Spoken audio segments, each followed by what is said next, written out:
isang lingkod po ng Diyos hindi nawawalan ng pag-asa. Kung halimbawa wala ng taong tutulong sa iyo, meron pang isang natitira. Meron pang isang Diyos na mas nakakaunawa ng lahat ng bagay kaysa sa kanino man tayo. Wala pong problema na mas malaki kaysa sa Diyos.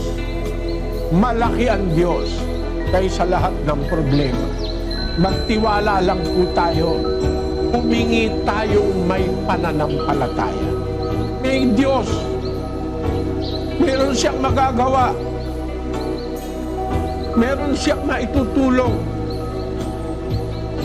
Sa pamamagitan ng wika ng panalangin at daing na may pagpapasalamat, ipakilala ninyo ang inyong mga kahilingan sa Diyos at ang kapayapaan ng Diyos na hindi masayod ng pag-iisip ay mag-iingat sa inyong mga puso at sa inyong pag-iisip kay Kristo Jesus. Pero kung meron kang nadadaingan Diyos, iba po yung meron kang Diyos, mga kapatid, na kinikilala. Meron kang Diyos na pinaglilingkuran. Malalapitan mo sa panahon ng pangangailangan gaya nung sinasabi sa Hebreo.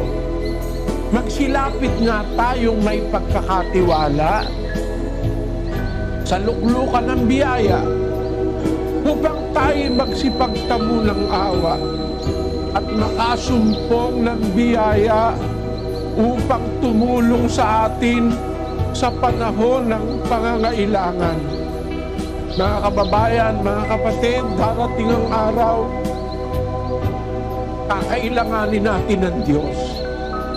Merong mga panahon, kailangan natin ng asawa, ang kaibigan, ang anak, ang magulang, kailangan natin.